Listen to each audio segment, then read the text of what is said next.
بہت سے لوگ ہیں جو کہ پروفیشنل نالج نہ ہونے کے باوجود غریب سادہ لوگوں کا علاج کرتے ہیں دیہاتوں. اگر اس طرح کے جو ڈاکٹرز ہیں نا جی, اب وہ کہہ رہے ہیں کمائی حلال ہے کہ نہیں, کمائی تو حرام نہیں آپ کہہ سکتے اگر وہ صحیح علاج کر رہے ہیں. چھوٹی موٹا علاج تو میں بھی یار کر لیتا ہوں. مطلب ڈاکٹروں کے اتنے ہاتھ لگے ہیں کہ میں کئی معاملات میں مشورے دے دیتا ہوں کہ ایک سر درد ہے تو بجائے سٹی سکین کرانے کے ایک دفعہ نظر چیک کراؤ. ڈاکٹر نے تو پہلے تمہارا 10,000 لگوانا ہے, بعد میں اینڈ پہ اس نے کہنا نظر چیک کراؤ. میں پہلے ہی کہہ دیتا ہوں. گردے میں تکلیف ہے تو میں کہتا ہوں میرے بھائی پہلے الٹرا ساؤنڈ کرا لو.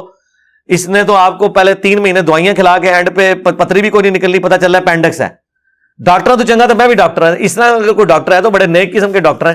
باقی قانوناً جو بندہ اتھرائز نہیں ہے نا اس طرح کے معاملات کرنے کا, تو اسے اس طرح کی حرکت کرنی نہیں چاہیے, کیونکہ کچھ چیزیں ایسی ہوتی ہیں جس میں بعض اوقات وہ چیزیں اوور لک ہو جاتی ہیں, تو قانوناً تو وہ جرم ہے.